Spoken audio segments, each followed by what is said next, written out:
Quite the view, isn't it? Quite the view.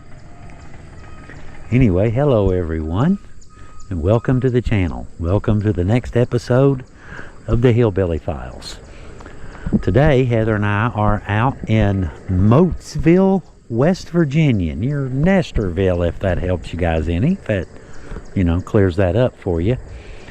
But we're out here to tell you guys a story, an amazing story. Kind of hard to believe, but it's actually true, and historical evidence to verify that. Anyway, like I said, where we're at, this is in Barbour County, West Virginia. And as most of the people in Barbour County, West Virginia, they know the story of the 1861 Battle of Philippi. It was the first land battle of the Civil War, and it was over in a flash. Confederate troops fled, a Union soldier lost his leg, and a whole lot more happened in those very brief moments. But beneath the surface, family stories tell of something darker. The killing of two preachers by the Home Guard. And we came across a post written by a man named Eric, who grew up here in Barbour County. In this post, he says, years ago, my grandmother Opal, who wrote the Nestorville column for the newspaper for nearly 50 years, casually mentioned one day to me, as we were weeding the garden on Dewdrop Farm at Valley Furnace. That sounds really close, really good, don't it? Dewdrop Farm. She said there used to be a house here, and one night soldiers came, called the owner outside, and shot him dead. As years passed by, I could never forget the story, but there never seemed to be any way to find out what happened. She told me that she didn't know any more than what she had told me. That little memory, that post, brought us here. Just above Valley Furnace stands New Hope Valley Church, looking down over the very land where the story was first told. It's a place where history and family memory meet head on, and it ties directly into what comes next. The tale goes that after Union forces took control, they installed a sheriff named James Traherne. When he vanished and was said to have been sent to Richmond as a prisoner, the Union command grew furious. Suspicion fell on two men of the church, Reverend Henry Bowman of Nestorville and Reverend Henry Wilson, who lived along Shiloh Road by Shiloh Church. The Home Guard, a band of 9 men from Fairmont, had a reputation as bullies. They looted homes, they burned barns, and terrorized the residents. Believing that Henry Bowman and Henry Wilson were involved somehow in the sheriff's disappearance, they struck without warning. Henry Bowman was shot at his front door. Henry Wilson was killed near Shiloh Church. Neither of them was ever proven guilty of anything. Later in the war, in April of 1865, the Home Guard was marching through Nestorville. They were tipped off on purpose that Confederate men were gathering along Teeter Creek Road.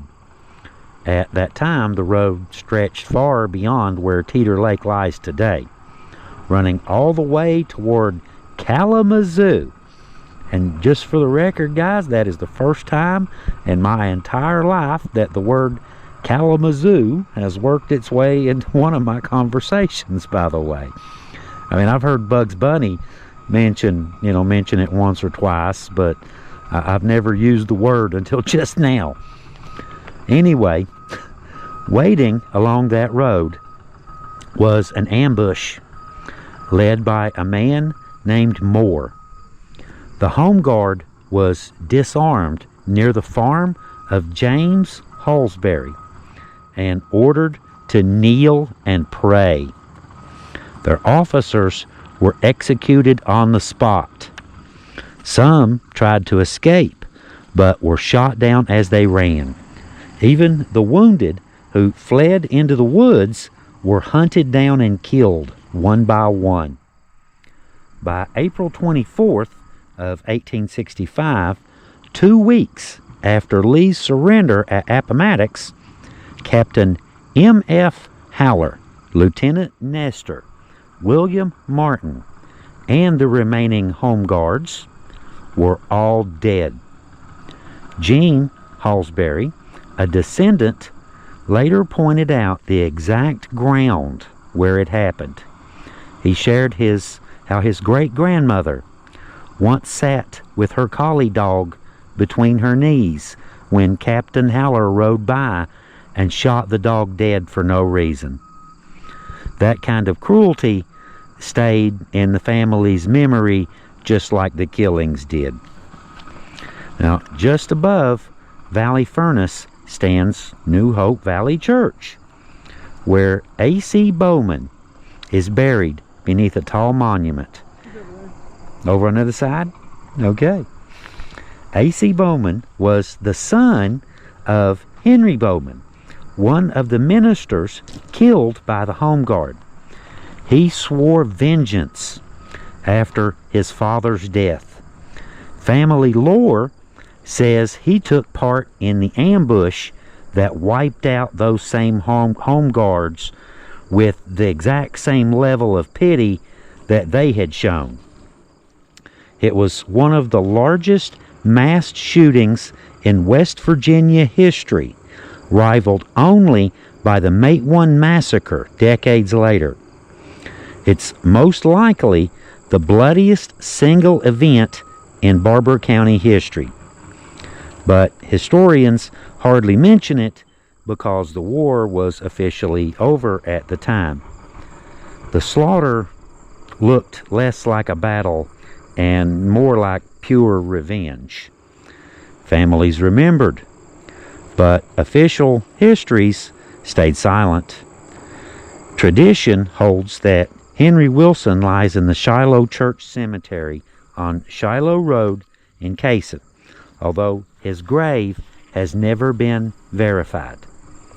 That same cemetery holds Reverend Henry F. Wilson, who died in 1965. Standing in these hills today, the places all line up, and the memory has not faded. Maybe, just maybe, the ghostly preacher said to wander the road by Shiloh Church is more than just a tale. Could this restless figure be tied to Henry Wilson, said to have been cut down near that very spot? No one can say for certain, but the story lingers. Did you find it, you said? Well, I can see it from here. You can see it from here. The only one that has the obelisk. Well, let's go. Let's go. Well, yeah, he is. Look at that sky, too. Just so much sky up here.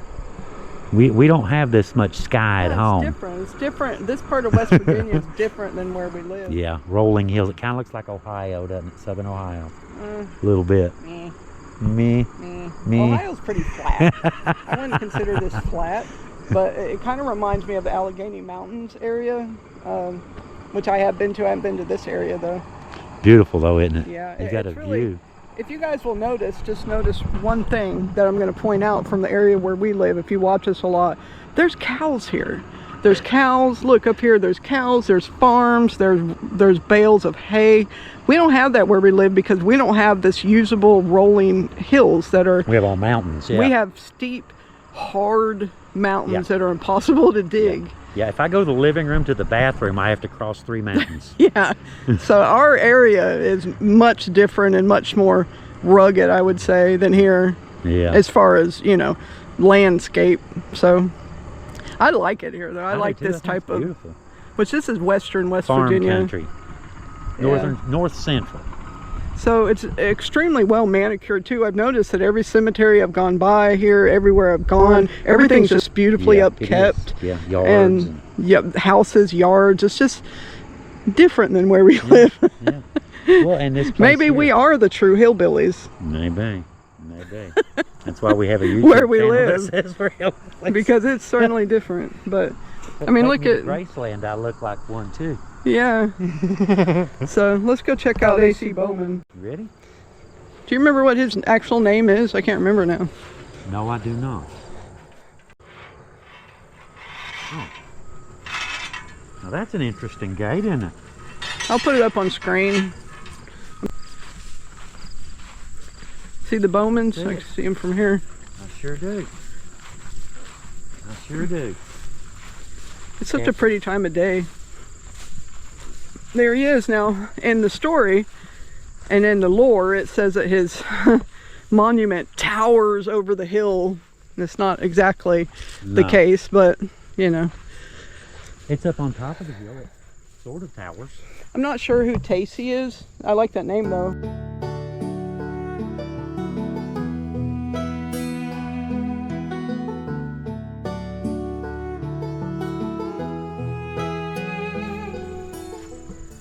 Captain A.C. Bowman, May 1st, 1839, died August 25th, 1909, a gallant Confederate soldier, a devoted husband and generous father, and an upright Christian gentleman. Yeah. Just don't mess with his family because he'll track you down and kill you. Yeah. Look at the cows over there. Yeah, right off the end. Right there. This reminds me of Sweet Springs. Yeah, you know? Yeah. Look at 1899 death dates. This is an old one. Yeah. 1877 to 1888. Let's just check a couple of these out. 1858, 1929. Stewart Wilmoth. Annie, his wife, 1860 to no date. 1892 to 1899. Yeah. 7 Says years. died 7 years. Yeah. In 2 months. Sammy, son of Wilmot. W.M. Wilmot. Oh. Yeah, that's him over here. right. No, that's not him. Wilmot, whatever. And Dale, Dall. Dale? D-A-L-L. Dow. It's like Herman. Herman Dow. Raymond, son of R.B. Wilmoth, 1877 to 1883. These are all really cool. They are. Neat graves. Christina. Viola Bolliard, 1876 to 1898, age 22. How old is this graveyard? This one was... Well, it has to be at least the 1890s. There's a 1891 right there. Who was that? Isaac Wilmot.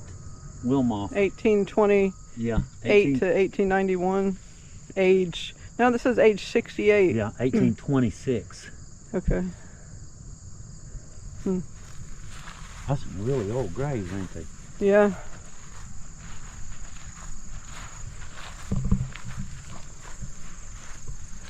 Glenn, that's all it says.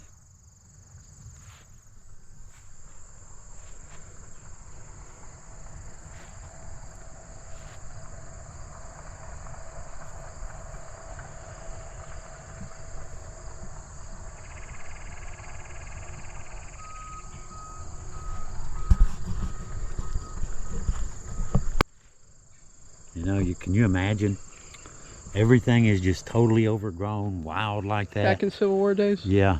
You've been conscripted Which means they asked you which side you were on. You said theirs, and they said join us or die. Yeah.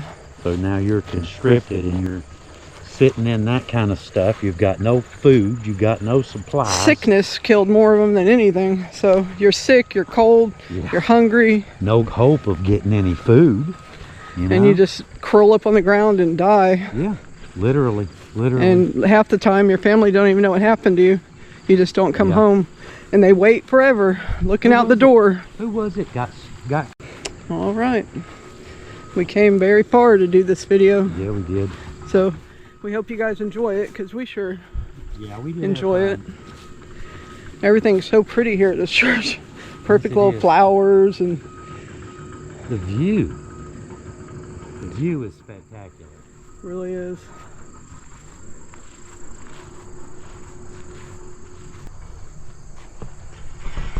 And if it wasn't, this is the New Hope Valley Church, Pastor Nick Boyard. So we saw a Boyard over there, that would be a family member.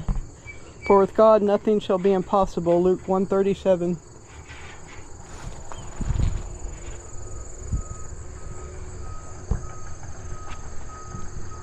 All right. It is.